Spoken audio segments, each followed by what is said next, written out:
Welcome to Reverent and Rebellious, a safe space for faith-based conversations on the things that nobody seems to want to talk about these days. We are reverent, we value truth, we elevate scripture, but we are also rebellious. We shatter myths and we destroy dogma, so jump in. Join us, Logan, Pat, and me, the brother Peter, as we get reverent and we get rebellious. What's going on, everybody? It is beautiful outside, is it not? Man, it is. I'm loving it. I am loving it. Wore my shorts. Today was my first day of yard work, and I did not like the work part of it, but I enjoyed being outside today. Well, guess what I did today? What'd you do? I drove to Forest City, Arkansas and back this morning. No, why? Dang, what'd you have to do that for? It was tax day. I still haven't done mine. You didn't call me to bury a body, so I didn't. I was like... Now, we bury those in Fort Smith. Okay. A little farther away. Yeah. Did you wear shorts? I did not wear shorts. No, I did not. The guy that does my taxes, he's like one of the greatest guys in the world. He just hates shorts? No, he's lived in Forest City all of his life, and he was pastor of a little church, or I don't know, maybe it's a big church, a church in Forest City for like 40-some years. Yeah, yeah. He just retired year before last. Okay. And he still, kind of dresses up a little bit. So I just always feel like... So you'd feel bad if you don't dress nice? Well, I mean, I don't want to go in there looking ratty. Did you wear a tuxedo? Did you have a clip on? No, I didn't. No, I went kind of like this, but, I wore like real shoes. Yeah. And, I didn't wear flip-flops. And I didn't wear shorts, and we had a good time. We always hang out a little bit. He's a big baseball fan. Gotcha. You hear that, Logan? We're the bombs. Yes. Yeah, that's right. Yeah, we are I the can bums. dress any way I want to around here. We're the bums. Right. I got on my shorts, but you won't see me in flip-flops. Really? Why? I hate flip-flops. I think men in flip-flops makes me angry. I call them toe thongs. But Yeah. but what if you call them slides? I don't even get down with slides. See, that See- sounds a little more manly, though. It does sound better than flip-flops. I'm a croc guy. But even when you walk in flip-flops, you sound like a pansy because it's Flap, flat, flat, flat. Flip-flop. Yeah, But that's how they got their name. I tell Marcy, I'm like, flip-flops would put me at too big of a tactical disadvantage if things went south. That is true. Dude, that is a liability. Yes. I can Yeah. speak from experience. See, that's why I rock the Crocs. I got four-wheel drive mode. You know what I mean? Oh, yeah. I just I'm going tennis shoes, or if I'm in shorts, I'm usually wearing tennis shoes. So I can run. Like, see, John McClane, if he had on shoes in Die Hard, he wouldn't have had the problem of walking over the glass. And so, Oh, see. But yeah. see, if John McClane would have had some Crocs, he could just snatch them up as he ran out the door. If he just had gotten into a different line of work, that's true. then things would have turned Are out. jorts acceptable? This is a question. I want our audience to answer this question as well. Like, Today, yes. jorts. Today, yes. Okay. 5 years ago, no. What about you? What do you think, Peter? Jorts, are they acceptable to wear out and about? They are certainly acceptable because, Most of our congregation wears them. they're everywhere. Yes. Do I like them? No. No. Yeah. It's not me. But see, I get made fun of, though, because I wear cargo shorts. Yeah, I've got some cargo shorts. I have to Man, admit. I used to, but I'm telling you, man, I have embraced the like 5-inch inseam, just standard shorts. See, that's what I'm going to say too. Is back in the day, if you were shorts that come above the knee, Oh, you were lighting the loafers. yeah. But now when I wear them, because I still wear mine below the knee, and everyone's like, You're "Oh, like look a at cholo. you dad shorts." I'm Yeah. like, "Yes, I am a You're father. I'm you're sorry." a Mexican gang member, is what you are. I call the rest of you adolescents. You enjoy your short Well, shorts. We had a word for people who wore those back in the day. Come They were on, man. called girls. The Navy still wears them. The Navy. Yeah. The Navy. Because they have cargo. Are you really going to bring the Navy out to me? Well, don't the Rangers wear silkies? You didn't wear your silkies? No, Ranger panties. But we called them panties up front. But they're silkies, little short thing. Those are like a 1-inch inseam. Yeah, but those were for a reason. that was the show you. We didn't care. Yeah, that's gonna But say. now that I'm retired, I don't have the leg or the figure for that anymore. Man. Well, I have to confess that I am at the age where pockets are important. Right? The more pockets you have, mean, yeah. Look, this was a fight. My wife and I, she hated my cargo shorts. Yeah. And for the longest, I was like, I got to have cargo shorts. I Yeah. need that pocket. Yeah. And, but she kept on and on and on. And finally, I just caved. And now I can't even fathom putting on a pair of See, cargo Marcy, shorts. you were the downfall of this, Marcy. Yeah, she took away my cargo shorts. I will never give up my cargo shorts. She will not go with jorts. I was like, I'm gonna try some jorts. She's like, no. Yeah, I don't own a pair of jorts. Yeah, I was gonna just make some out of some wore out blue jeans. Oh, those Like, are called Daisy Dukes. I was just gonna cut them off, right below my butt cheek. That's right. That's exactly right. Yeah. With that Ginger Billy style. That's yeah, right. Yeah, Yep. yeah. Guys, comment below. First, hit that like button. Hit subscribe. Leave us a rating and a review, And please. let us know jort or no jort. And let us know in the comments below, jorts or no jorts. For people who wait a second, there's probably some people who don't know what jorts are. Well, I almost was going to say that. Okay, Yeah, tell them, Pat. Jorts are blue jean shorts. Okay. Yeah, there's some young audience that's like, jorts. Yeah. What are jorts? Yeah. Yeah. Yeah, and now you just like 2/3 of our audience just went, what?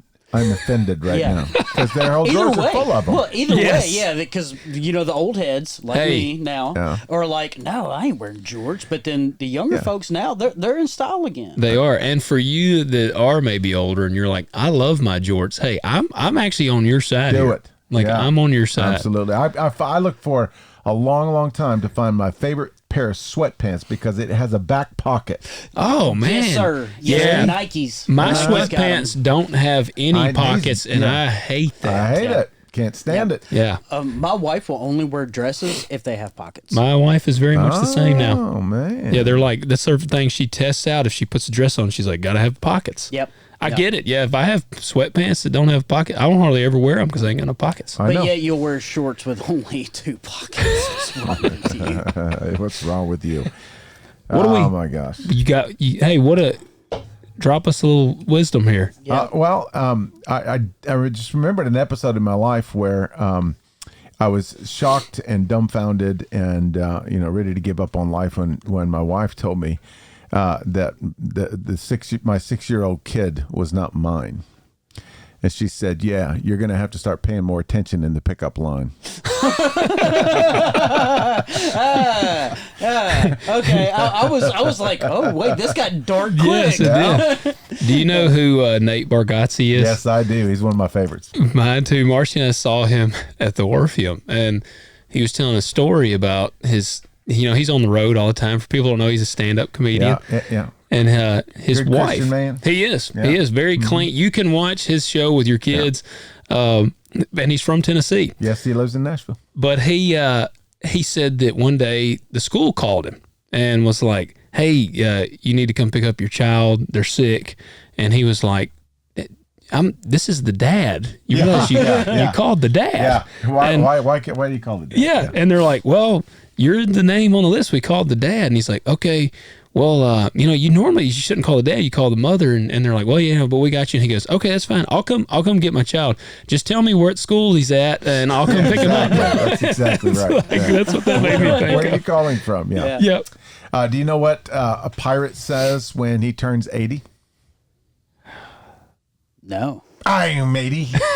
I was waiting for the R. Okay. Yeah. No, because he has arthritis. Yeah, That's okay. where my brain was going with the Yeah, R. yeah. Good job. Good There, job. that's a good warm up, man. We I talked know. about some jorts and Yeah. all kinds of stuff. I'm feeling good. Yeah, I'm not feeling good about George, but I'm Kinda- feeling good in the conversation. Pat's gonna wear a jort. If I'll tell you what, if we can get to we need to set something here. If we can get to 50 ratings on Apple Podcast by Easter, Okay. Yeah, it then gives you a little time. I then accept that challenge. then Pat and all three All of us three of us. I- I'll I- find some. church. Yeah. I accept that we will. challenge. Peter will preach in George. If y'all don't look, that should start a fire in the church. Y'all should get the. You We know should hit what? 100 by I'm then. gonna tell you right now, viewers, church, any of you, I have no faith in you whatsoever because it takes effort to click that button. And Click plus, it. and Click it. you know what? I don't think you want to see me and Peter in jorts on a Sunday morning, but You might. You never know. I accept that challenge. All right, there you go. We will be in jorts if by Easter. What, Easter Sunday? Is that the goal, or just Easter? Well, I guess the same. Well, Easter yeah. Sunday. Yeah. So- Now, Easter Sunday. we just signed our own death warrant. Watch. This is going to be what puts us over 50 Yeah. reviews. yeah, 50. We're sitting at 29 on Apple. So y'all get us to 50 by Easter, and we will literally be. I would die to see you preach in jorts. So, speaking of jorts, aren't we talking about a scene in heaven tonight? And yes, we are. As a matter of fact. And should I wear them with sandals and socks Yes. and a tucked in polo? Go with a brown full belt? dad. Going Okay. full dad mode. If we hit 50, I will wear jorts and my Timberlands, boots with them. There you go. I You will need love some that. white New Balances. No, I ain't got any of those. Yeah. Peter don't want to say nothing. He's got some over. I do not. I was going to say you're not wanting to say nothing over here. I don't. I think I did have a pair of those at one time, but wow. Oh don't man! know. All right, guys, y'all have heard. Spread the word. Get That's us right. Get us to 50. Yeah, I'm a man of my word. I would do it, but it's I doubt you, people. I doubt you. So All here right. we are at chapter 15. Chapter 15 is a little bit shorter chapter. So, this podcast may be 2.5 hours instead of 3.5 hours, but it is a very, very important chapter because it gets us from where we were to where we're going. And where we're going is everything is going to switch into high gear. Before we jump into that, I'm so Yeah. sorry I forgot to read our comments. Oh man, yeah, you Yeah, did. do it. All right, Miss Debbie Baskins. She said, y'all are going to have to show me how to rate an apple. We can do that. Yep. And then Yeah, she's going to go on there and rate it like 79. and Miss Elaine, she said that was a good one. Evil be dealt with. I'm Yeah. sorry I did not acknowledge y'all earlier, and I almost jumped right over it. That's We okay. always But appreciate those yes, comments. We do. Yes, we do. Thank you for the We comments. like the thumbs up. We like the the hit the bell Yes. stuff. We love all Heart that stuff. emojis, whatever you got. Yeah, And and if you've been tracking along with us and you've not yet subscribed to the podcast or to the YouTube channel, just do it, and Yep. then we'll be it will make our weekly visit to your headphones. That's right. Yeah, we'd love And we to do do that. urge you to hit the bell because whenever it's posted, it'll let you know. Yep, just let you know, little notification there. So, little review. Remember in 13 we saw the beast from the sea and the beast from the earth, right? Yep. And one was the beast of power, one was the beast of propaganda. We got to the mark of the beast, which we saw was that little chip that infiltrates your bloodstream through a shot of some kind. So no, it is the number of a man, of a human, not a divine being, certainly Yeah. not God. And then last week when we were in chapter 14, we saw the Lord's army. Yep. The interlude. Yeah, but they were ready for battle. Voice from heaven, sound of many waters, sound of loud thunder, all that kind of stuff. And then we had those the angels, one with an eternal gospel flying in mid heaven. Remember? Yeah. Yep. And, With their guitars out. that's exactly right. Yep. And the other member said, if anyone takes the mark of the beast and worships him, he will also drink of the wine of the wrath of God, which is mixed in full strength in the cup of his anger. That's such a cool verse. That is really a is. that is a cool description. And it's gonna kind of show up. The reason I'm reviewing these two chapters is there are little elements that are gonna all come together in this little chapter before we actually start the bus. Okay. Yeah. And then we're also gonna pick up some stuff from chapter 4, chapter 5, chapter 6, chapter 8. And it's all John's gonna take all this stuff and just throw it into the blender. Yeah. And blend it all up. He really, I think, in this particular little interlude, He wants us to understand that all of these things, God is doing all of these things, not out of anger, wrath, but out of justice, wrath. Yeah. That results in the salvation of his people and the restoration of his creation. Yep. So this is going to, and how many chances has he given? Oh man, yeah, all of them. And how many times he put that angel up in mid-heaven, put the eagle up in mid-heaven, completely visible. Yeah, and Said, you earth dwellers. That's it. Mouth breathers. Mouth breathers. You know what? Though this is just jort wearers. This is the musician in me. This is the first thing that jumped out of this is in this whole chapter here is what do you think is the best brand of guitar? Gibson. Okay, you're a Gibson. I'm a PRS guy. Some people will say Fender. In this one, what's the best brand of harp? They get the harps of God. Oh, yes, they do. How cool Absolutely would that do. be, Peter? Yeah. You get there and he goes, "Oh yeah, you like your Nord? Here's the 88 key guy." Here's the Nord of God, because where the Nord is, the Lord is. Yeah. How cool is that, though? I know. It's like you got all I know. these peasant instruments. Yes. Here's the one from God. You're playing Yes. the keyboard that was made red with your own blood. Yeah. It's like, I bet this thing shreds. It's got 89 keys. When you play Good job. it, the sword of the word of the Lord That's comes out exactly of your right. mouth. It's got that extra key right at the top. It's the holy key. Uh-huh. Yeah. Be playing right along, and all of a sudden, it's, No, that's the key of David. That's what that is. Here's a. oh, see? There it is. There you go. Now put some distortion on it, and that'll be what comes from my mind. Yeah, I've never used the harp. Put a phase shifter on it. Right? Okay, so we got the two beasts, we got the army of the Lamb, we got the angels, and then we got the reapers. Yeah. The reapers. You had one like a son of man. It's clearly, I believe, that it's Jesus, and he gets the go ahead, and he reaps the saints from the earth. I think that was out of all of Revelation, I think that might be my favorite imagery. Oh yeah, Because absolutely. I've never seen, and I kind of made this kind of jokingly in that episode, but I was like, hey, you don't ever see this portrayal of Jesus. But I really think it'd be a cool imagery of You it. would see that portrayal of Jesus if you went to the Church of Power Jesus. That's Yeah. right. That's right. You need to ask AI to make an image of that. Power Jesus holding Power a Jesus. scythe. With the sharp sickle. Yeah, that was in Revelation 14, correct? Or was that 13? Yeah, it was No, 14. that's all 14. 14. Yeah, we left off with the angel, the other angel who That's has right. power over fire. Yep. Comes out from under the altar and calls out with a loud voice, "Put in your sharp sickle and Yep. gather the clusters of the grapes," and the blood flowed up to the bridles of the horses. Yeah, that's And a that was- lot of blood. And the some second blood. one was Carl's from Sling Blade. That's right. Yes. Ain't no gas in it. Pulling them up. Yeah. So that's where we are now, and if we're looking ahead to chapter 16, we're going to see the final sequence, the final cycle of God's judgment. Yep. It's like, and this is we'll see in this. Yeah, I was going to say, chapter. it addresses it in this Yep, one. it sure does.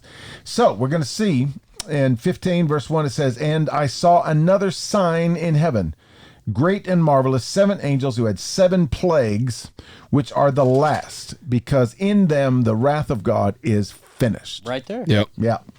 There is no more after this. Now, once again, we have to remember not to try and force this into a chronological situation. Yeah. Because, we think, oh, well, but the reaping's already been done. What is he going to, and then we got this, another sign, and it looks like, there you go. Send that to me. Yeah. That's going on a t-shirt. Yeah.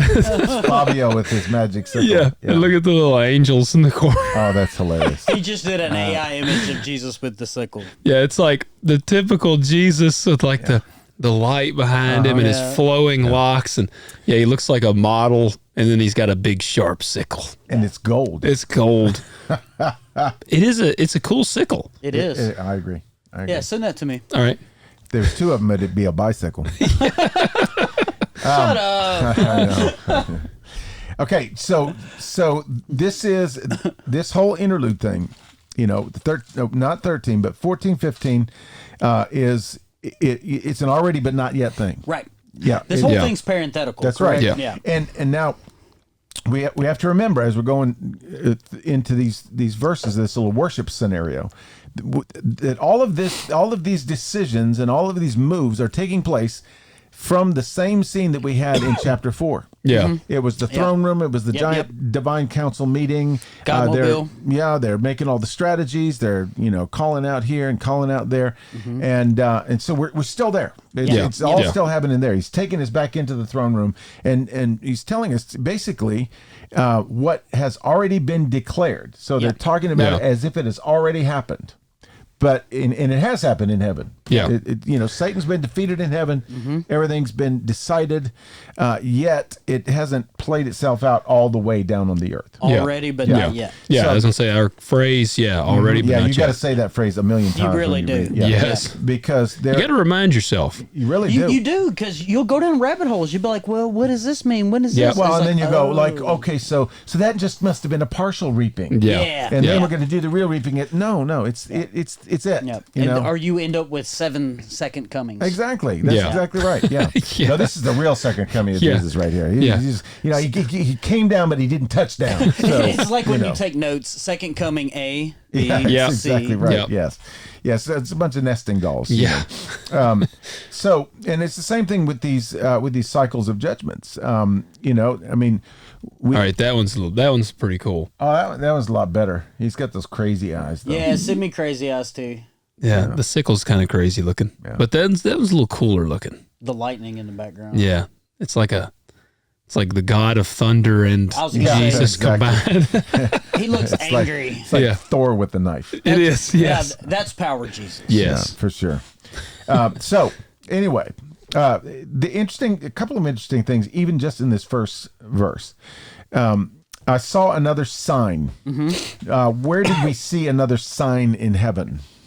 Do you remember? Is that the star The woman. Yeah. with the crown and then the dragon's Yep. tail? Yep. Yeah. I saw a sign in heaven. Now he sees another sign in heaven, and it's interesting. If you know much of John's writing, that it gives us a little bit of a clue as to how he's sort of putting this together, or how he envisions this. Because if you'll notice in the Gospel of John, John never calls the things that Jesus does miracles. He only calls them signs. Yeah, okay. that's true. I saw a sign. Yeah. Yep. And he did another sign, and he did another sign. Yep. And this was one of the signs. Even with the when he turns the water into wine, it was his first sign. Yep. And Yep. the word for sign is an attesting miracle. Okay. In other words, it's a miracle that sends a message, a Gotcha. miracle that shows who Jesus is. Yeah. And so now we're in a revelation, and John's using the same word. Samion. Yeah. Yeah. Samion. Attesting miracle. That's really what it means. Okay, so it says, I saw another sign in heaven, great and marvelous. Great and marvelous, that carries with it a little bit of shock and awe as well. I mean, he's not all the way comfortable with this whole scenario. Yeah. As if he would be comfortable with any of the other stuff he saw, So he says, 7 angels who had 7 plagues, which are the last. Now, it's a little confusing there, because it's like, okay, so 7 angels, they have like 7 plagues, or they're carrying 7 plagues. Yeah. Yeah, it doesn't really give us a lot to go Is on it there. 7 per or 7 total? It's 7 total. One per, One because per. we're going to see that in 16. Because, well, we'll get to the end Okay, here in a so second. but in 15 he doesn't elaborate anymore on the who No. had 7 plagues, Well, it just says 7 angels who had 7 plagues, which are the last. because the wrath of God is finished. Yeah. So here we go. He sees this. Okay, so one of the reasons that John uses the word sign in the gospel is not only works that point to or reveal or show Jesus' true identity, but they also signal that something supernatural is happening, something otherworldly, that Jesus is doing something godlike. Yeah. Yeah. It's not a magic trick. It's not coincidence. It's a sign of God activity. Okay, so So we see 7 angels who have 7 plagues. And when we see angels and plagues together, doesn't matter what the number is. You know, John is infatuated with the number 7. Yeah. And apparently, I mean, God's cool with that. You know, It's like, use 7. We love 7. But this immediately draws our minds to what event in biblical history? The Egypt, the Yeah, plagues You in gotta say Egypt. the plagues of Egypt. Yeah. You got the 7 spirits of God. It's seven's a divine Right. number. But when you put angels and plagues together in in any combination, Egypt, it's got to be Exodus. Egypt. Yeah. Mhm. And Egypt, you remember, is the original Babylon. Yeah. So John is called, you know, we saw Babylon the Great last time. Yep. So Babylon the Great has fallen. He's talking about Rome clearly there. And so he's likening Rome and the Roman Empire to Babylon and to Egypt, who was the original Babylon. Okay? Yeah. So now the 7 plagues are the last. So he's going to say when these things hit, the whole process is over. Yeah. The final showdown happens. This is the day of the Lord. And, you know, I always kind of got confused about the day of the Lord because I'm thinking, the day of the Lord, that's when, the earth is transformed. No, the day of the Lord is the dark stuff that happens before everything gets put back. Yeah. You know, the day of the Lord is not fun. It is not cool. There's things, mountains falling over. See, I would have thought the same like you originally it's did. kind of the way I always thought of it. Yeah. And then I thought, no, that's not quite the way it is. Yeah. These 7 plagues are the end. Gotcha. And so in this last cycle, the wrath of God, the justice of God, the purification and renewal of the earth, the judgment of the rebellion, and the salvation of the people of God is all accomplished. All of that is accomplished on that day. Right. So no more chances. No more chances. That's exactly right. And we'll see by the time we get to the end of this chapter, just 8 verses in this chapter, it sets it up and basically says, you guys have had your chances. Yeah. You know, I mean, And really. that they have. So if you're still rebelling, it's because you really, really, really want to rebel. You just really are a mouth breather. No, it is a decided choice. Yeah. It's not because you didn't know. No. It is a decided choice. Like your allegiance has been chosen. Yeah, at this point, there's no claim to ignorance. Right. No, Yeah. not at this point. No. And that's going to become clear in the way they put this whole thing together. And that makes sense too, because God would not condemn anyone who didn't know. Yeah. No, it's exactly right. In fact, we could have another conversation like that another time. Yeah. We actually, that needs to be an episode. I agree. Yeah. I agree. Because I've had, that's been pushback I've had before where people are like, well, what about the tribes that are unreached? Yeah. Does he just send them to hell? Yeah. So we need to do an episode on that. It'd be fascinating. We'll keep that in mind. Yep. We'll call it, I don't know, tough issues of the Bible or something like Yeah. that. That'd be a good series. I want to call it "Everyone's Going to Hell Until They're Not." Yes. Universalism light. Yeah, I like Light. it. I like it. Yeah. All right. So that's verse 1. He sees another sign in heaven, great and marvelous. 7 angels, 7 plagues. Verse 2. And I saw, as it were, a sea of glass mixed with fire. Okay. I thought you were quoting some Johnny Cash for a second. I know. I fell into ring of fire. It trips me out though, because sea of glass, it's like a sea that's just completely super calm. still. But then you mix it with fire. That's exactly right. Yeah. That's what we're going to get into. Does that on not this verse. melt your mind hole a little bit? It does. Where else have we seen a sea of glass? Do you remember? Revelation 9, No. It was Revelation 4. 4. The throne room scene, right? Yep. Yeah, he says... And that was the fire coming from the throne at that point, though. That's exactly right. In verse 5, from the throne proceed flashes of lightning, sounds and peals of thunder, and there were 7 lamps of fire burning before the throne, which are the 7 spirits of God. Okay, so this is really kind of odd, because we have 7 lamps, 7 spirits, now we have 7 angels, 7 plagues. Yeah. 7 churches. Okay, all right. Then it says, before the throne there was, as it were, he used those words again, a sea of glass like crystal. Like crystal. And now we have a sea of glass Mixed with fire. mixed with fire. Yes. Okay, so who else did we have in the throne room scene? We had the four living creatures, Yeah. right? And we had the elders, the 24 elders. And let's see. Saints. The saints are not in 4. They come in 5? when the lamb comes in 5, yes. And it's yeah, so we're already seeing some little comparisons, you know? Okay, so here we have a sea of glass mixed with fire. And we know that the sea represents the nations, right? So in the throne room, there's no conflict in the nations, right? Yeah. Okay, so now in the throne room, we have the nations, and there's no conflict. But they're mixed with fire. And they're mixed with fire. Yeah. What did we say, Logan, that fire is in Revelation? Well, in the Bible in general. Isn't it like a purification? Yeah. Of God, yeah. Yeah. It's the presence and the purification and the judgment of God. Yeah. It cleanses it as with fire. So are they Right. calm because they've been judged?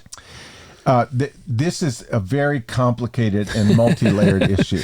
I was gonna. Does this mean that this is where it's saying is you don't have a choice at this point, It is. or your choice is made? Should I say? Yeah. Yes, and yes.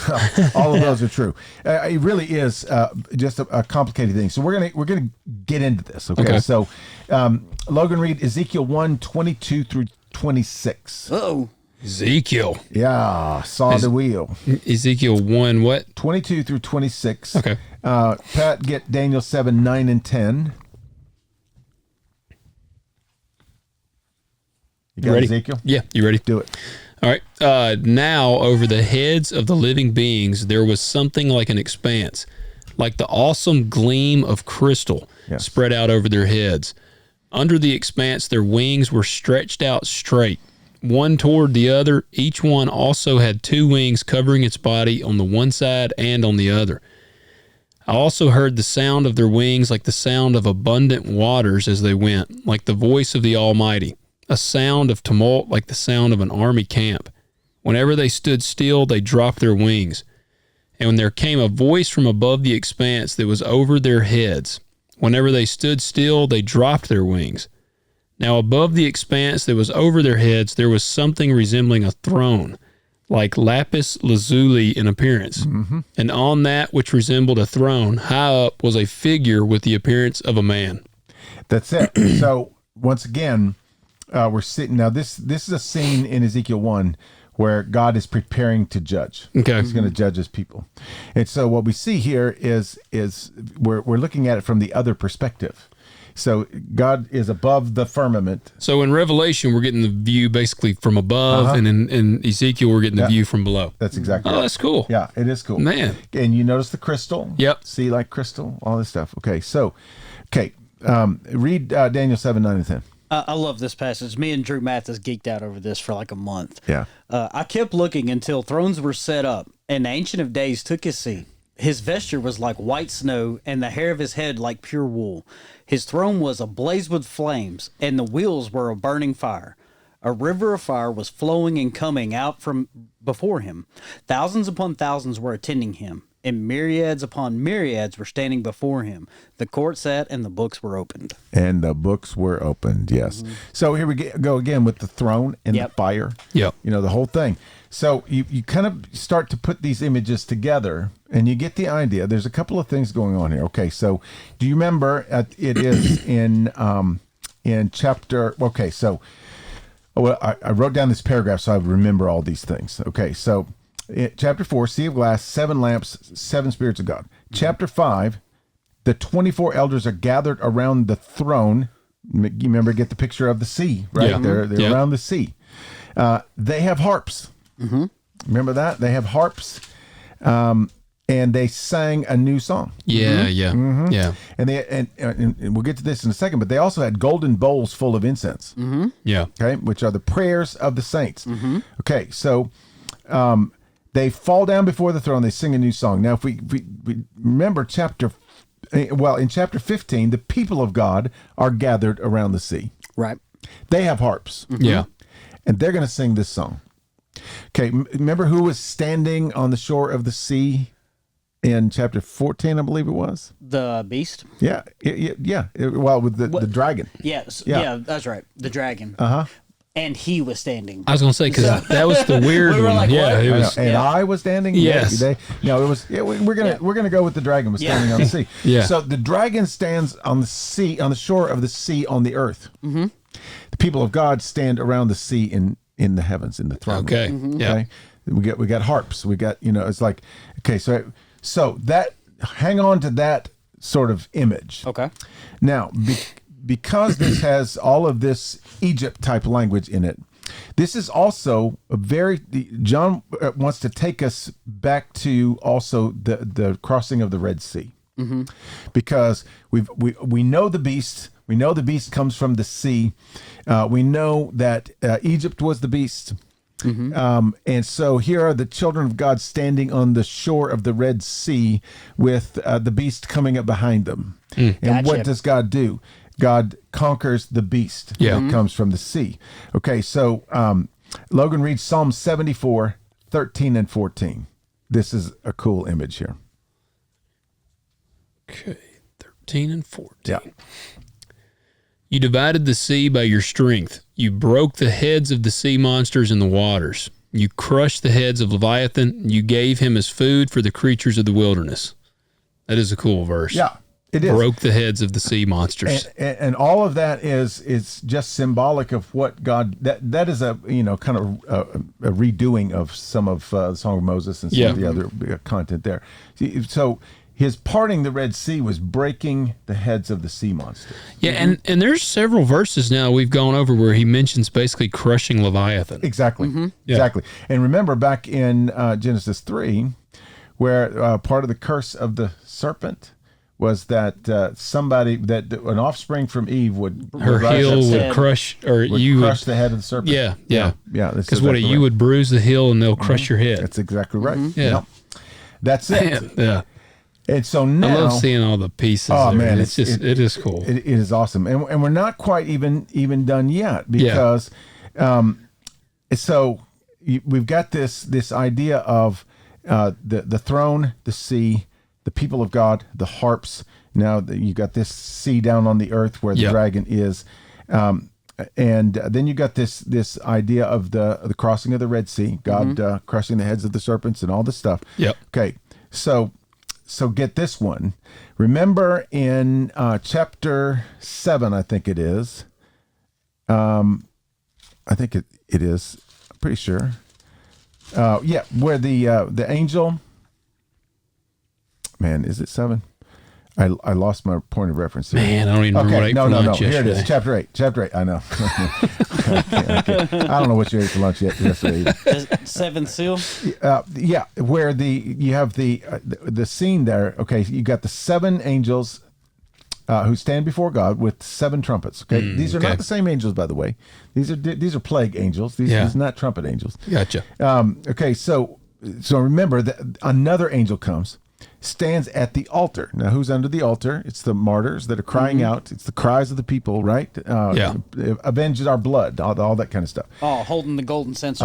He got the golden censer, which and much incense was given to him that he might add it to the prayers of all the saints upon the golden altar which was before the throne. Okay. Yeah. Smoke of the incense with the prayers of the saints went up before God out of the angel's hand. Then what does the angel do? Threw it through the earth. Yes. It says, "Surprise, Satan!"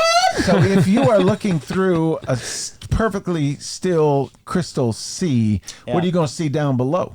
The fire. Yeah. Yes. Yeah. And the fire is also representative of the cries of the people who are still on the earth that are joining with the prayers of the martyrs underneath the altar. Yeah. And so 144,000. Is that what we're talking about? Well, the martyrs are not the 144,000. It's everyone who's died in the faith. I got you. Okay. And so in these 2 little verses, you've got a sign in heaven, and this is what John is seeing. I mean, he's like seeing this incredible. Yeah, 2 verses. Image. He recaps 1 through 14. Yeah. He really does. Yeah. I mean, he really does, and he takes us all the way back through Exodus. Yeah. And he's going to take us even further through Exodus with this song that's Song of coming Moses. up. Yeah, but it's not okay. I'll get there in a second.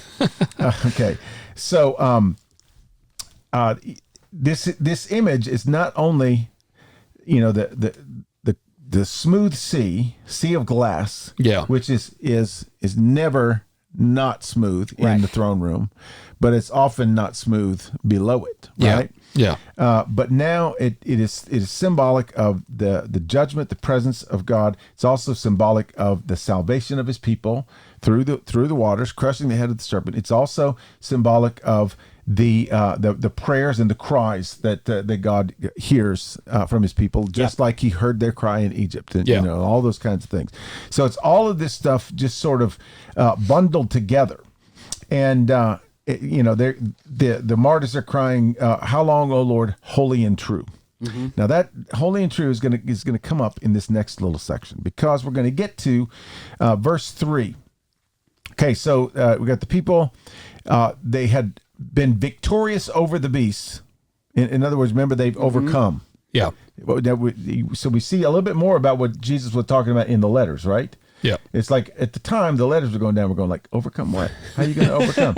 Just in general, we should be good. We should, overcome. Yep. No, he says they made it all the way through the beasts. Yeah. They've come through all the fire and the hail and all the the witnesses that died and all this stuff, and they ended up in the throne room and they made it.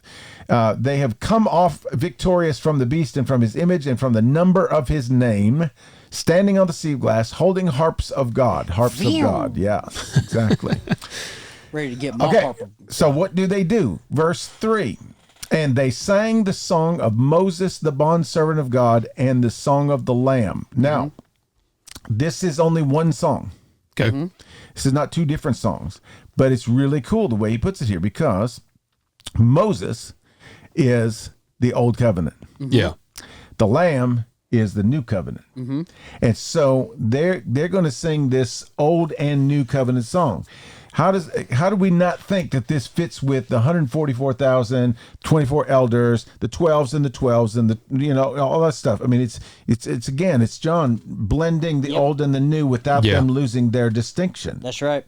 Because Moses is not the Lamb, and the Lamb is not Moses. They had their purpose in their time, and so he's going like, everybody in the pool. Yeah. We got it, and then there's this song. Okay. But what he also wants us to know is, the previous scene in 4 and 5, and then again in 8, it's all the elders are doing the work. They're casting their crowns. They've got their harps. They're falling in worship. They're doing the whole thing.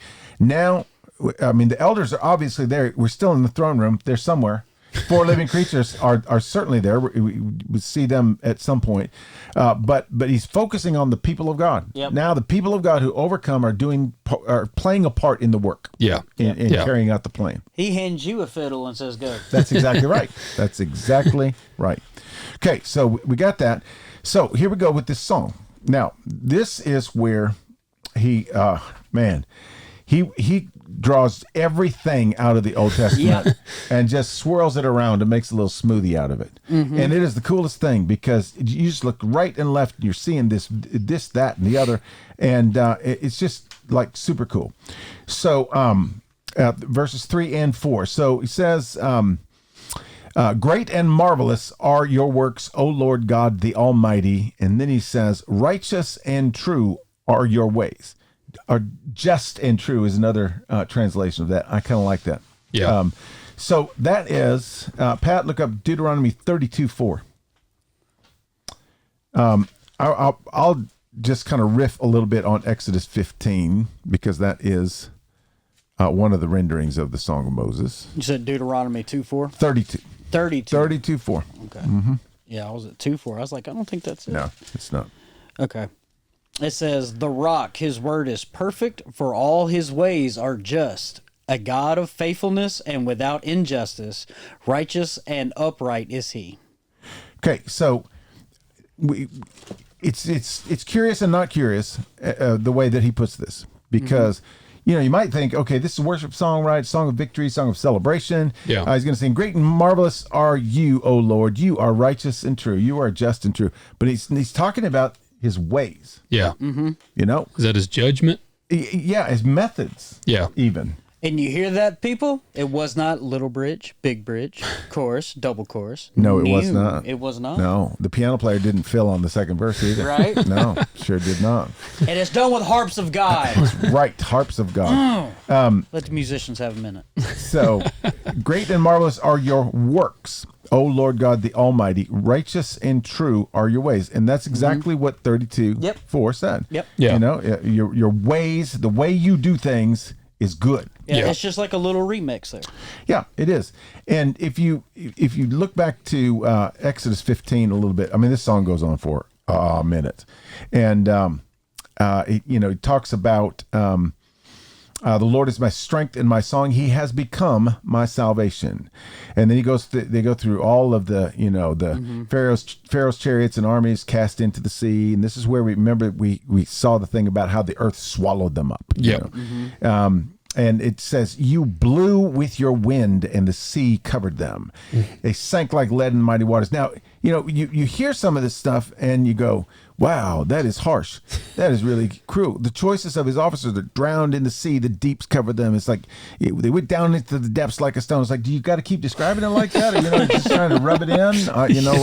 At the blast of your nostrils, the waters were piled up, and when you blew again, the sea covered them. It's like, man, you're telling me 10 times they drowned to death. Yeah, exactly. That's exactly right. But then, in heaven, they're going, your ways are righteous. They are just and true. We'll talk about this toward the end of the thing, but this is a big theme in chapter 15. Is righteousness, justice, judgment, salvation. Mm-hmm. All of that is kind of together, and that's what this song is basically saying. Is you can't have one without the other. Yeah, Judgment is always bad for the one being judged, and it always brings freedom and salvation and relief to the one that's been oppressed. That's right. Yeah. And so what he's saying is, so Tim Keller, the famous preacher, had a definition of justice that I thought was really good. He said, justice is giving someone their due. What is due? It's like, what in light of deservedness. Right, exactly. Yeah. And so it's just to give one person a reward, and it's just to give another person condemnation. Man, exactly. You reap what you sow.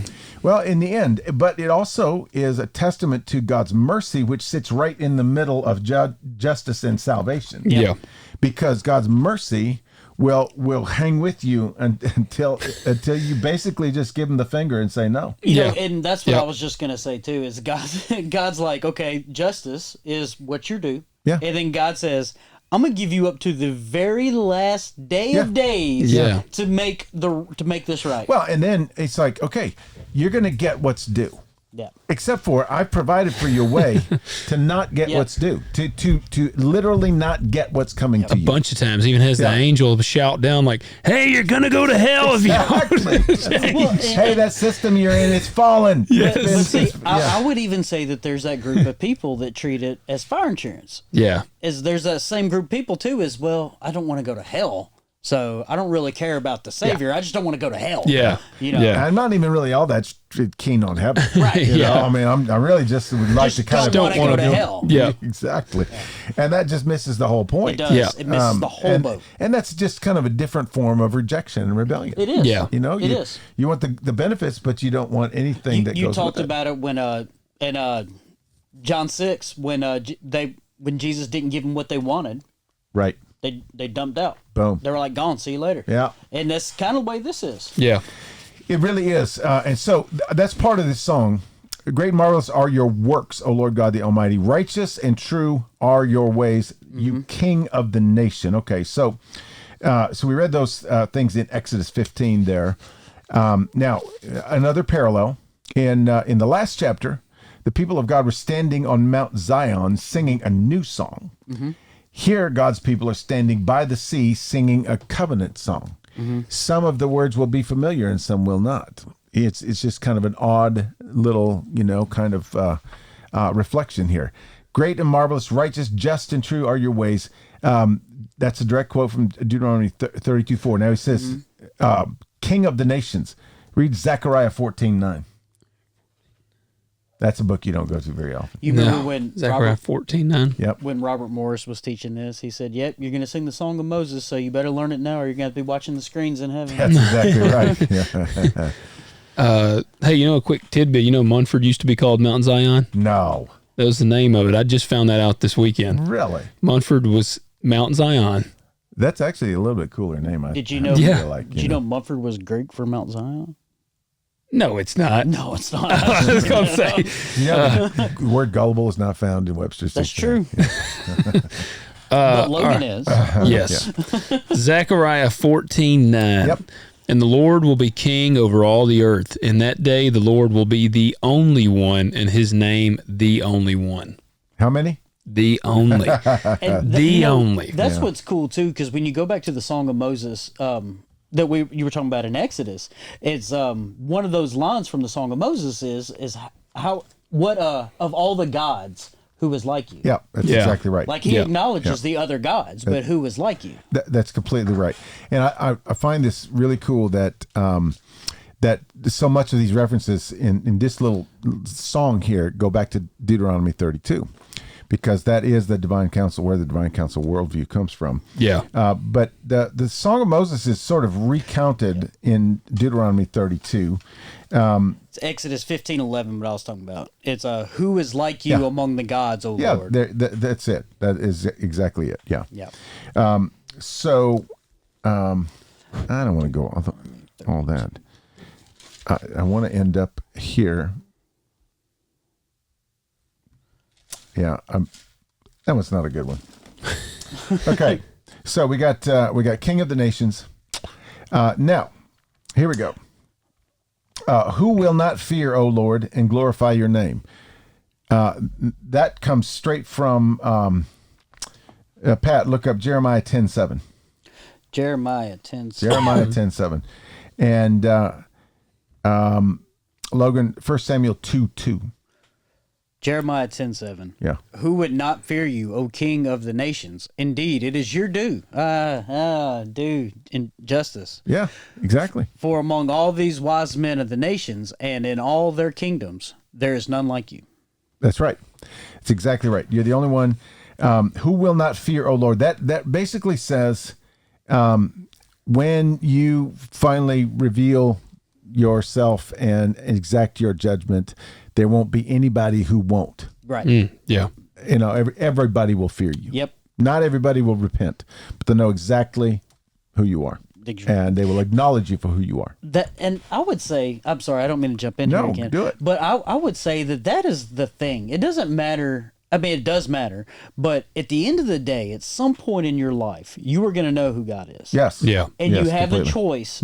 It's rather A or B. Yeah. You- Doesn't you mean you'll accept him. You don't have but to yeah. accept them, but at some Yep. point Oh, yeah. in your life, I don't Yeah. care if it's a birth of a kid, a near-death experience, whatever it is, you ordered a Frosty and got the large. I don't care what it is. At some point in your life, you are going to have to acknowledge that God is God. Yeah. When you Yeah. get that brain freeze. Right? Yeah. At some That will- point, yeah. Yeah. at some point, you're going to have to make the acknowledgement. You don't, Well, and if repentance aside, if you don't repent, then that just means you decided You your decided. answer's no. You're a mouth Yeah. breather. Yeah. But who will not fear, O Lord, and glorify your name? Yeah. That's it. I mean, you will. Because when you repent, that's your only option. Well, and if you don't repent, you'll do it anyway. Yeah. Yeah. I mean, you're going to have to give God glory. It just depends if you want to do it for your salvation or just admit I was wrong. On Yeah. purpose or Yeah. begrudgingly. Exactly. You know? Yeah. Yeah. Yep. But this also, it's not a coincidence that this harkens directly back to the angel flying in mid-heaven. Yeah. Remember what the angel flying in mid-heaven said? Fear the Lord and give him glory. Mm-hmm. No one did, That's right. but they will at some point. Yeah. On this day, they will. Yeah. 1 Samuel 2:2. There is no one holy like the Lord. Indeed, there is no one besides you, nor is there any rock like our God. How many? None. None. No one. That's what it says right here. Who will not fear, O Lord, and glorify your name? For you alone are holy. Yeah. And then it says, for all the nations will come and worship before you. All the nations will come and worship before you. That's Jeremiah 10:7, which we just read. Logan, get Psalm 86, 9 and 10. And then, Pat, we're going to read all of Psalm 98. That's a good one. 98. Yeah. All right. 86, 9, and 10. All nations, All right. All nations whom you have made shall come and worship before you, O Lord, and they shall glorify your name. For you are great and do wondrous deeds. You alone are God. That's it. And then it says, all the nations will come and worship before you, for your righteous acts have been revealed. Your righteous acts. Here it comes back to just and true are your ways. Yeah. And you remember when the martyrs said, "How long, O Lord, holy and true, just and true, righteous acts. All your ways are this way." So whatever you're doing and how you're doing it is, when. The soldiers sunk into the sea and they were drowned and they were washed over and then they were swallowed up and then they really drowned. Yeah. And the Lord was righteous in doing that. Yep. Yep. Okay. They must have been some real turds. I think they were. Well, it's so wild because if you look back and read through that story, you'll see that they went out. Pharaoh sent them out or led them out, and they're all, singing to each other like, "Yeah, we're going to kill all these Israelites and we're going to divide the spoils." It's like, you are the spoils. Yes. Yeah. Okay, so Psalm 98. All right, Psalm 98. Oh, sing to the Lord a new song. You hear that, worship leaders? Yes, new song. For he has done wonderful things. His right hand and his holy arm have gained the victory for him.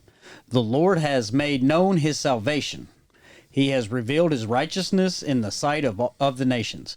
He has remembered his loving kindness and his faithfulness to the house of Israel. And all the ends of the earth have seen the salvation of our God. Shout joyfully to the Lord, all the earth. Break forth and sing for joy and sing praises. Sing praises to the Lord with the lyre. That's a guitar, by the way. And the lyre and the sound of melody. Because all guitar players are liars. That's right. 6 times. There you go. With trumpets and the sounds of the horn, shout joyfully before the King, the Lord. Let the sea roar and all it contains, the world and those who dwell in it. Let the rivers clap their hands. Let the mountains sing together for joy before the Lord, for he is coming to judge the earth. He will judge the world with righteousness and the peoples with equity. Is that where they got the inspiration for the song "Shout to the Lord"? Yeah.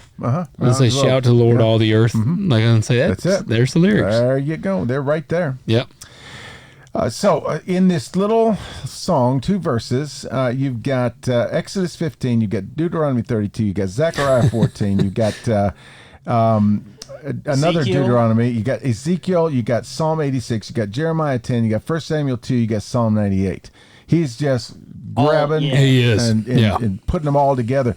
But what kind of picture does this paint for us? It paints a picture of truth, justice, righteousness, rescue, salvation. It's like it really is bringing us into this whole concept of a new Exodus. Yep. Yeah. That this is what's happening now. That God's people are standing on the shores of the Red Sea, thinking that they're done for. Yeah. But yet here is God. You remember that David's song that we saw in 1st or 2nd Samuel, and then it was again in Psalm 86, I think it was. But where he talks about, the Lord came to rescue me. He was riding on a cherub, and he, with the wind of his breath, he rescued me. It's like, yes, I could say. all of that crazy imagery that's in that. And But you know what else he's setting up with these songs, though? What? It's like all these great justice, kindness, and steadfastness, justice, everything from the Lord is set before you, but you got to choose. That's exactly right. Yes. Do you? And honestly, it's there for you. Even It's right not up chosen until for you. Yes. I mean, if you're predestined to choose it. Nothing is out of the purview of the perfect will of God. That is exactly right. How can he not know? That's right. That's Yes, right. He knows everything. Okay, so that's what we got here is another Exodus. And all this is why this chapter is in here. It's so important. This is why God put the vision together this way, because it literally it's like, you guys are going to think that I'm mean because of chapter 16. So could we call this the final Exodus? Absolutely. We Absolutely. need some Europe playing. Yeah, we should final countdown. Yeah. Yes. We need some heavenly harps playing the final countdown. We're exactly halfway through the chapter, but there's some really cool stuff as we get into verse 5. This just shows, man, what a lot to unpack here. We have literally done like four verses in an hour. I know, but there's not a lot of action happening. Yeah. But what's happening here is, John is just sucking us back into this throne room Throwbacks. thing to remind us that this is where this is where all the buttons are being pushed. Yeah. You know what John just did? He said, "Okay, ladies and gentlemen, we're doing the hits of the 80s, 90s, and today, up and down the major New Testament." But he wants us to see that some time has passed. Yes. Some stuff has happened. Yeah. You got a sea of glass mixed with fire. He's seen some things. Yeah. The people of God are now involved. Yeah. Yep. You got 7 angels, 7 plagues. Everybody's been busy. They've been very busy, but it's still happening from the throne room right there. Okay, so it says, after these things I looked, and the temple of the tabernacle of testimony in heaven was open. Okay, Yeah, That's an interesting name. This is a throwback to Exodus as well. it absolutely is, Yeah. because when God delivered Israel through the sea, when he crushed the head of the serpent, he led them into the wilderness, and the very first thing that he commanded them to do is to build a tabernacle. Yeah. And they literally called it the tabernacle of testimony, Okay. or the tent of witness. Yep. So sometimes it was just called the tent of meeting, because they would just have meetings around in the outer place. But What they call it here is the tabernacle of testimony. in heaven, it's the heavenly tabernacle. Yeah. So throne room, temple, tabernacle. He wants you to kind of bring in all of these images of this place. And remember, in it was one of those earlier chapters. At the very end of the chapter, remember the temple, the heavenly temple, was open just a little bit. Mm-hmm. Yeah, It was a window, right? yeah. It was just was it the window? No. It was in what 9, 8? Some 9, 10, 12. I guarantee you, it's after 1. It certainly is. Oh yeah, 11. Of course, you knew it was 11. That's what I said. I never first. said nothing just because didn't I say it knew out that. I loud. didn't want to make y'all feel bad. Exactly. We would have got our feelings hurt. It was 1-1. That's what I was trying to say. Okay. But that was the deal. Is it's seventh trumpet, and says, "And the temple of God which is in heaven was opened. Okay. The ark of the covenant appeared in his temple, and there were flashes of lightning, sounds and peals of thunder, earthquake, and great hailstorm." Okay, so there we go. That was 11. So now he says the temple of the tabernacle of testimony in heaven was opened, and 7 angels who had the 7 plagues came out of the temple. Okay, we're going to get to that in just a second. So the temple is the place where God dwells. It is the place where the ark of the covenant was. But it was also the place where the stone tablets of the law were inside the ark of the covenant. Holy of holies. And so this was God's place where holiness and righteousness and justice resided, but also emanated from there. So we got that image right off the bat. And then we get to 7 angels who had the 7 plagues came out of the temple clothed in linen. What kind of clothing is that, Pat? Linen? Yeah. A bed sheet. Yeah. Priest. Priestly robes. Yeah, it is. Yeah, clean and bright, and girded around their breasts with golden girdles. We've seen those, like we're kind of tired of golden girdles, breastplates, whatever it is. Because anybody who's important gets a sash. Yeah, Yep. and the golden girdle. And okay, so here we go. We got, and this is going to be really, really important for the last 2 verses because this is like a temple ritual, this whole thing right here. And what's coming next is the bowls of wrath. We're going to talk about bowls in just a second. But the bowls were temple ritual instruments. So you've got these priest angels coming out. They are serving before God. They are going under the direction of God.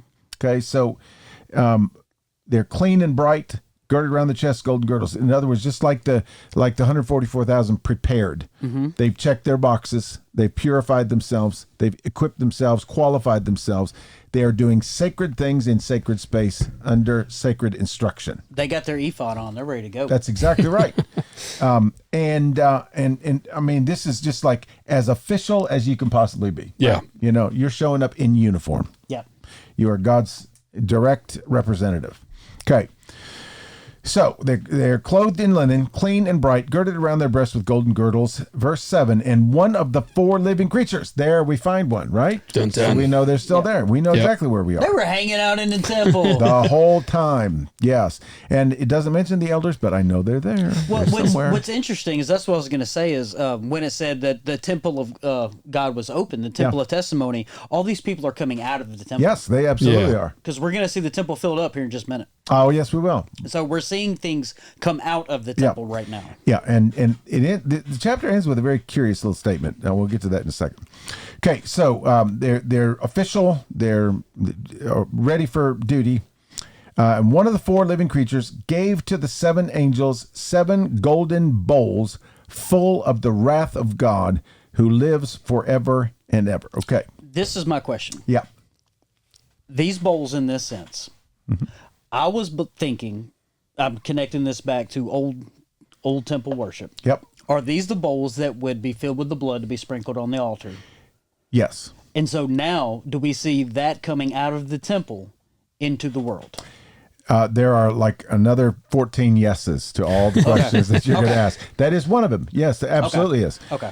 There is a reason for this bowl term, and it is a term, honestly, that could mean cup, could mean goblet.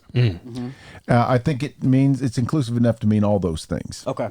Because I think this has multi layers of meaning as well, just like the sea did, and all that kind of stuff. Okay, so think about, we're thinking about bowls. We saw bowls of incense, right? Chapter 5, chapter 7, chapter 8, bowls.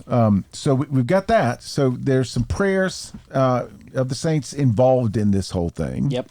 But also they had bowls, and these were probably made out of precious metals, that were used to remove ashes and fat from the area of sacrifice. From the burnt offerings. Gotcha. So basically, you're cleaning up and taking them outside the camp. Was where you would where you put them. So these bowls are partially the prayers of the saints, partially God's going to clean out the world, like the defilement, get the trash out Out of his temple. And which the earth is going to be his permanent dwelling place again. Okay, so but then like what you said about the bowl for the blood for the offering, all this stuff. So it's a purification process, right? You're gonna out with the old, in with the new kind of thing. That's what I was kind of wondering, because you would take it into the altar, and now we're seeing all these people come out That's of exactly the temple. right. But everything is going down to toward the earth. Right. Right? So the 7 bowls of Mr. Clean. You know, I mean that's really what we're looking at here. Because it's like, man, we need that. This thing smells bad. It looks bad. Look what they've done to the place. They've trashed the whole place. We need to start all over again. And this is what this final judgment's going to do. You know what I feel like God looks at us sometimes like? What? I'll tell you a disappointing thing. Everybody that has dogs, I feel like has experienced this. When you have like your cute dog, you love them, you take them out, let them outside, and then you see them eat a turd. I know. Yeah. That's what I feel like God, he's got like this, he's this creation. He's like, hey, and then he's like watching us go from babies, and then all of a sudden we're eating a turd. See, I wonder if when we're at the great white throne judgment, if Adam's gonna be like, yep, y'all should have seen the place back in my day. I know. Y'all really messed this up. I'd say if it wasn't for you, Adam, we would have seen it. He's gonna say, I didn't do it. I was wondered about that, because Adam and Eve had kids, and kids have questions, right? Yeah. And it's like, hey, Daddy, why is that like that? Well, we doomed mankind. I got a story for you. Me and your mother were raised in the 70s. Yeah. this is why we can't have nice things, son. You know? Yeah. I just wonder if that conversation was ever had. I know. And then when they got to have cousins and stuff, it's like, man, Uncle Adam. God, There's gonna have to be like a clause when we're in heaven. There's got to be a clause where it's like, don't ask Adam about the fall. Because everyone's going to be asking Seth, what happened to your brothers? Yeah, yeah. It's like, oh, quick, your mom's going into labor. Well, if it hadn't been for Uncle Adam and Eve, she wouldn't be having pain right now. Yep. I know. Adam was the original Cousin Eddie. He was. Yeah. Oh, well, it might not have been the original. We probably are by now. Yeah, because it takes generations to produce something like that. Yeah. It's true. So, True. yeah. Okay, so we're talking about temple ritual and bowls. But this is also a cup or a goblet. And what are they filled with? They're full of the wrath of God. So we're right back to the Garden of Gethsemane again. Yep. It's the same thing. Yep. Okay, so let's read some of these verses again, because there's a couple of new ones, but a couple of these we'll be more familiar with. But now they will take on a new significance, because now we're not just dealing with little cups, we're dealing with bowls. Yeah. Okay, so Pat, get Jeremiah 25 and read verses, just 25:15. 25. Logan, get Ezekiel 23, 31 and 32. All right, 25:15. Yep. For thus the Lord, the God of Israel, says to me, take this cup of wine of wrath from my hand, and cause all the nations to whom I send you to drink it. Yes. Now go to 49:12. 49:12. You'll hear a theme developing. But it's got something to do with cups. I'll bet it does. For thus says the Lord, behold, those who were not sentenced to drink the cup will certainly drink it. And are you the one who will be completely acquitted? You will not be acquitted. You will certainly drink it. You are going to drink it. Yes. Read the Ezekiel one. You have walked in the way of your sister. Therefore, I will give her cup into your hand. Thus says the Lord God, you will drink your sister's cup, which is deep and wide. You will be laughed at and held in derision. It contains much. So now you're going to drink it and you're going to get laughed at. Doesn't say you like humiliated. Yeah. Soldiers were really, really drowned. Yeah. Yes. I heard the Simpsons guy. Yeah. Okay, so Isaiah 51:17 says, rouse yourself, arise, O Jerusalem, you who have drunk from the Lord's hand the cup of his anger, the chalice of reeling. I love that. The chalice of reeling. That's good. You have drained to the dregs. And then also verse 22 says, thus says the Lord, even your God who contends for his people. Behold, I have taken out of your hand the cup of reeling, the chalice of my anger. You will never drink it again. That's that's to the Israelites concerning Babylon. Okay, so now we got the cup of wrath here, and these are this is bowls full of the wrath. And it's going to be poured out. These bowls are going to be poured out in quick succession. Just one verse right after the other. We'll see that next week. Yep.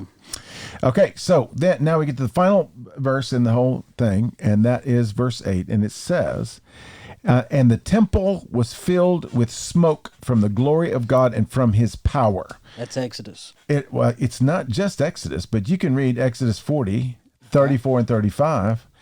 Logan can read 1 Kings 8, 10 and 11.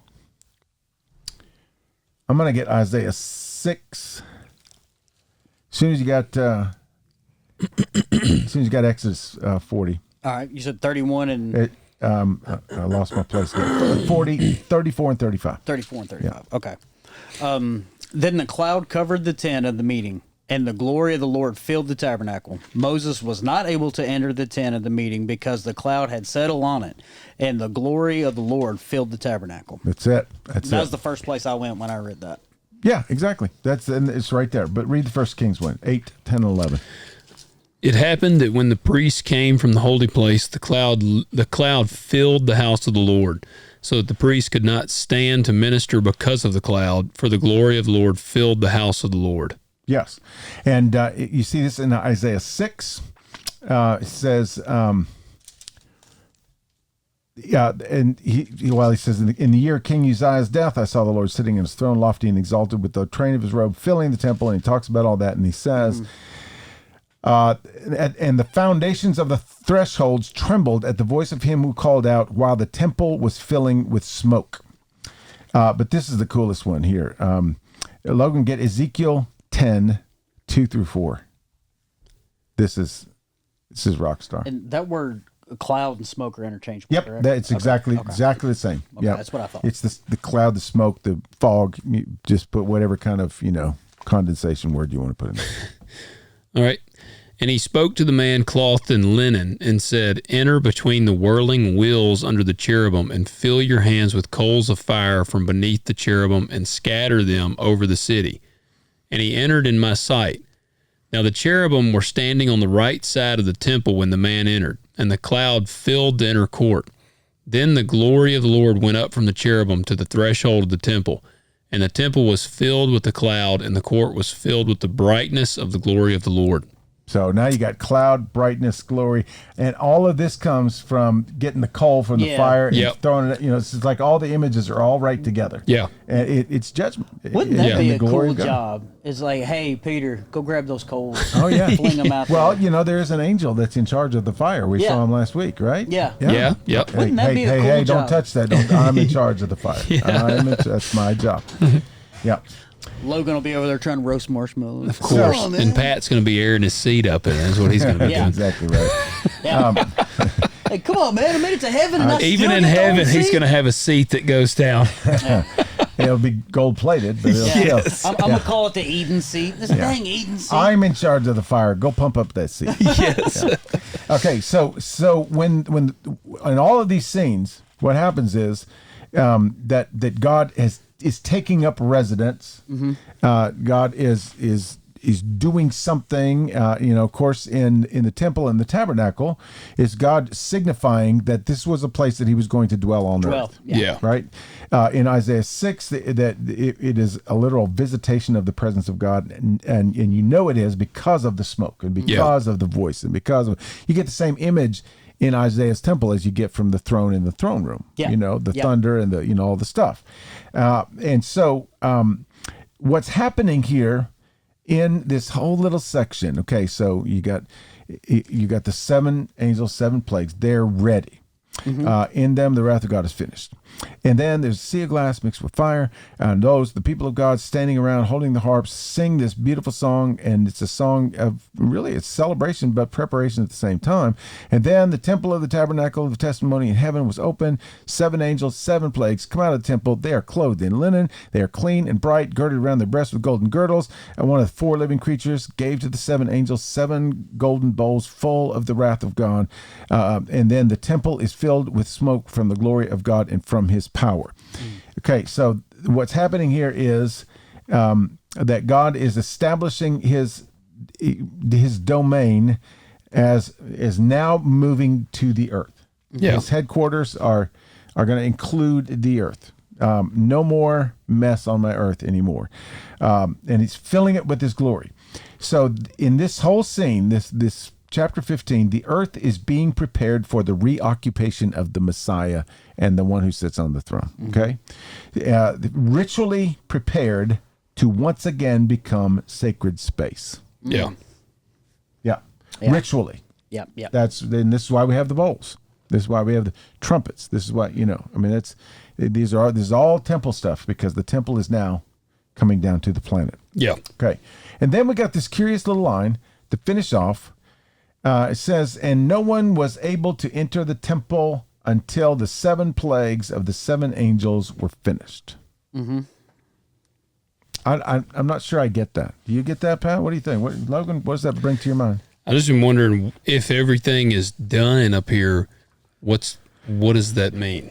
Why are the plagues still ongoing? For me, it says the temple until the 7th plagues of the 7th angels were finished, because it said at the beginning of the chapter that this will be the end of the Lord's wrath. And so it's like the only place left for anyone to be is there. So this is after the purification process is the way I'm viewing it. I could be wrong. But why are the plagues still ongoing if we're after the purification is what I don't understand. Because the plagues are the purification. Yeah, they are. Okay. They're the cleaning solution. Yeah, But if it's they're finished, the Mr. Clean. but it's finished. But they haven't done them yet. Yeah, so once the seventh okay. bowl's out, then we can take up residence. We're getting all ready gotcha. for the big. It's spring cleaning day, Yeah, Logan. yeah. You know, and then the angels go and they do See, it. my question is in verse 5 where it says temple of the tabernacle of testimony in heaven was opened. And if he's looking in heaven, does that mean he opened the basement? Yeah, kind of, sort of. Basically, we got to clean out the basement. You Yeah. know? Yeah. Get But on there and clean out the anyways, basement. that's where I kind of take from that. It's no one can enter until the purification process is over, and that's because it's again it comes down to that ultimate choice. Like after this purification process, you don't have a choice. Yeah, it's it. It's rather we're cleaning away the bad. You're either one of I us say or you're we. not. Well, I say Yeah. we. God is going to clean away the bad, and it's Yeah. rather you have made the choice, or you said no. I'm not down with that. Yeah. And anyways, that's where I'm kind of from. That's where I'm landing with it. But I mean, I'm sure Peter will kind of I'm guide something smarter. I'm kind of open for suggestions, and it's very odd to me that not a one of the commentaries that I have consulted has said a word about this. Really? Just not nothing.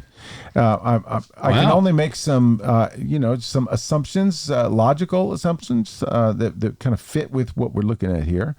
One is that it says like in Solomon's temple, you might have alluded to this a minute ago, but the priests were not able to perform their functions. Mm-hmm.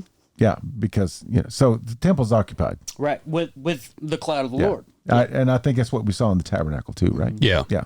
So I think it's very reasonable. Yeah. Now, why didn't they call me to write that in the commentaries? Because See, that's what I was just going to say. If there's nothing in the commentary about it, we need to jump on that now. I know. I mean, it's right. But yeah, that's no one was able. Yes. Because otherwise it would be no one was allowed. Yeah. Yeah. They were just unable to do it. If they Because there wanted to wasn't go room in there. Yeah. The glory of God was in there. Yeah. The cloud was. The priests are unable to. Are you Moses. really going to bebop in up on the Lord and be like, No. scoot over a little bit? Let me get a slice I ain't going of this. into that cloud. Yeah. Let me get a slice. No, I've seen Indiana Jones. I know what happens when they open up. That's exactly right. I mean, when you put that, and then you go back to the beginning of the verse where it says the 7 of these is the completion of God's wrath. Yeah. And we know that Yeah. wrath is not a judgment. It's not a mean thing. It's nothing clean can be in the presence it. of God. Yeah. And so if we see that basically is saying is like after these bowls are done, the only thing left is going to be things that would be allowed. Yeah. Yeah, and we're going to make a point, just a little bit of a teaser to next week, because chapter 16 is a pretty iconic chapter. Mm-hmm. But these plagues are poured out, and they impact only those who dwell on the earth. That's right. Yeah. Who have taken the mark of the beast, who have rejected Earth, Christ, the mouth, who have been Mouth breathers. who have been given all these signs and wonders and miracles and all this stuff, And rejected it. Yeah, exactly. But see, here's the deal: is it's the wrath of God that pours out, and if you are clean and sealed, you welcome it. It's the Yeah. presence of God. Yeah. It is God's presence. If you have thumbed your nose at God, you're going to get boils. I was going to say, you're going to get a lot worse than a thumb nose at Yeah, you. it's going to have terrible effects on you. You're gonna Yeah. hate You know it. what fears the soap? The dirt. Yes. Yes. You know who fears the raid? The bugs. The bugs. Yes. You But know I mean, who fears the toothpaste? The funk breath. Yeah. The mouth breathers of the Yeah, earth. that's it, The that's earth it. breath. but really, when we see this this whole thing, it is just like a prep scene. Yeah. Yeah. Getting the earth ready, and just we've seen the images of the reaping. We've seen the sealing. It's like, how many different ways can God tell us that He's going to take care of us? Through all the weirdness of the stuff. Especially when he says, let's ritually do this up in heaven. Yeah, exactly. It's going down now. I got Yeah. I got my priest angels. Yeah. They got my magic cleaning solution. Yeah.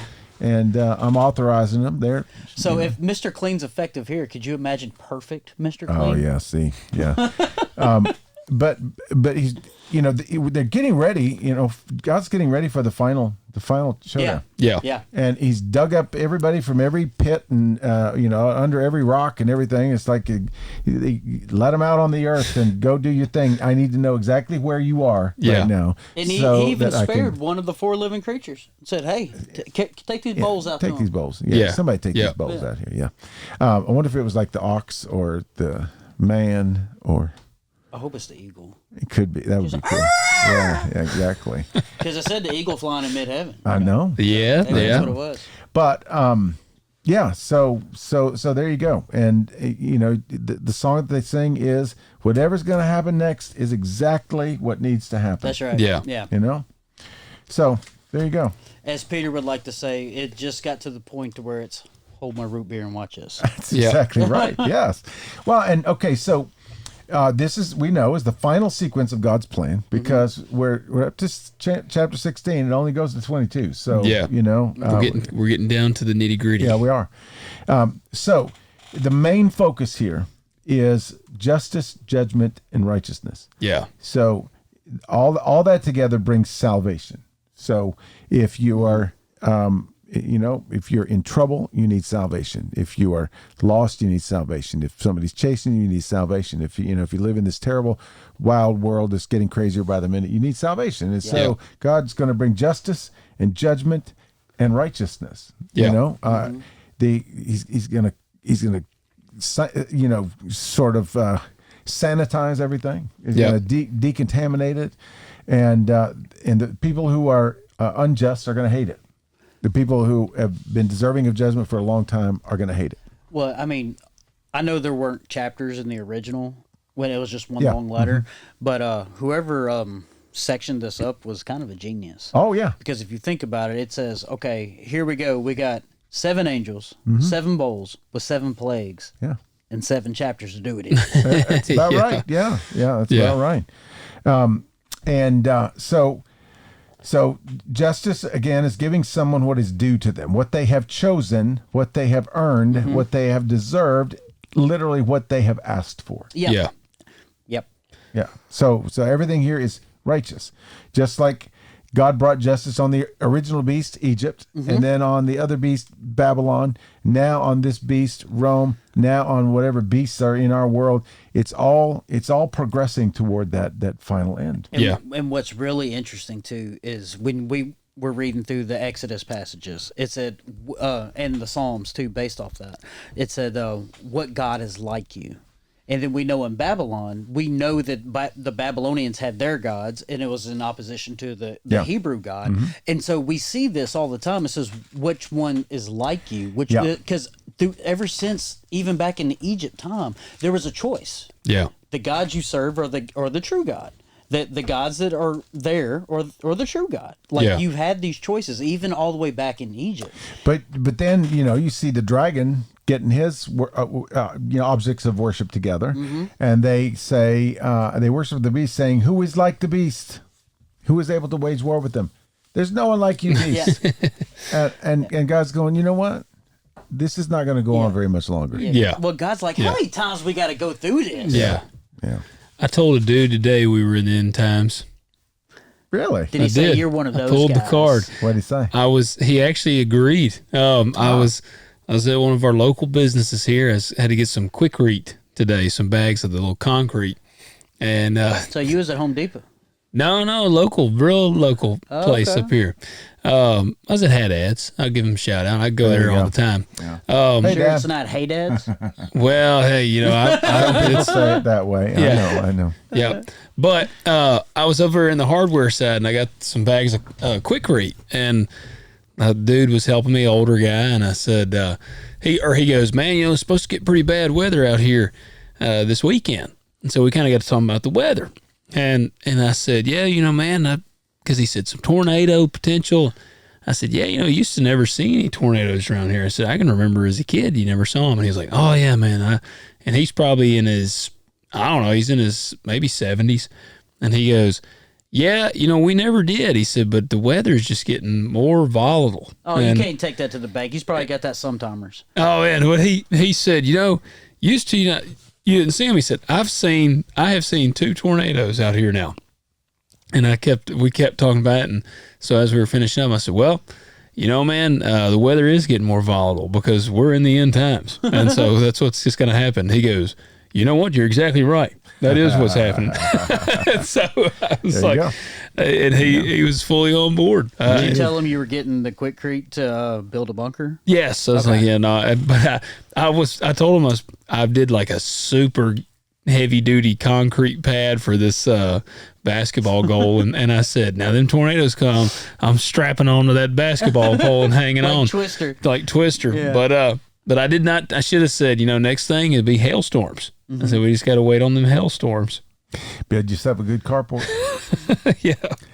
Yeah, I'm yeah. But I laugh, but I mean, things are getting more volatile. So the man who was helping you is not a mouth breather. He's not a mouth breather. Yeah. He is he's a heaven breather. He's a heaven breather. Yeah. Yes. He's a harp player. He is a harp player. He is not an earth dweller. That's a O2 plus. Yeah. Dude, I'm telling you, if I get into an argument with an atheist again, I'm just going to call him a mouth breather and leave it at that. There you go. It's exhausting. It is. It's exhausting. It is. But yeah, that ended up being a normal episode. I know. I was just looking at the timer. I was going like, wow, how did we do that? 8 chapters. That tells you how much there was to... 8 verses. I mean, sorry. That tells you how much there was to unpack on 8 verses. There really is. And, you know, if I read that chapter by myself, if I had just opened the Bible and read that chapter, I was going to say, 8 minutes. Yeah. That'd be because I'd have lost my spot and gone back. Yeah. Now, is this the last interlude? I believe it is. I think it is as well. I'm pretty sure. I haven't. Of course, I've read the rest of it. I haven't really studied it. So I think this is the last interlude. We're going to get to because after the 7 bowls, Babylon. Yeah. We're talking and then about, we get to the throne. Yeah. We get to the battle. Yeah. Well, y'all let us know. Let us know in the comments what y'all thought of this episode, and hit you that got like it button. all wrong, Logan. Yeah. Well, remember, it's okay if you think we got it wrong. Heck yeah, but absolutely. Tell us what we got wrong. Yes. And give us your sources. Yeah. Nuh-uh is not gonna fly, and we will ridicule you for just saying nuh-uh. We will. Yeah, we will ridicule just about anybody, though. Yeah. Honestly. I might be mean to you in the comments if you just say nuh-uh. Now watch, the biggest comments can be nuh-uh, Yeah. Yeah, actually, Michael Heiser's going to comment from heaven and put us all to shame. Well, if that happens, we'll just Yeah. If Michael Heiser sends a message from heaven that says you guys got it wrong, I'm going to believe him. Yeah, I think I would. If Michael Heiser sends us a message, I'm out. I'm out. That might be the end of the podcast. I'm going to be outside looking in the sky. Yeah. Okay. Yeah. Guys, let us know that. Don't forget to let us know about the jorts. Get those ratings and reviews in. If you want to see us 3, and especially Brother Peter at the pulpit, that would be fun. In jorts, then we got to get to 50 ratings by Easter. We could do that on Comeback Sunday. Yes, that would be great. good. That really would be fun. Yeah. Tell you, man, we got to get people behind this. It would be hilarious. You only got till Easter, though. I'm going to go get me a spray tan. Yeah, just on your legs. Yep. Yeah. So every time I bend my leg, you see a little white strip. Just from the knee down. Yes. Yeah. That would be great. Yeah. That would be great. Sandals and white socks. Yep. All right, guys. Got it. We'll catch you next week. All right.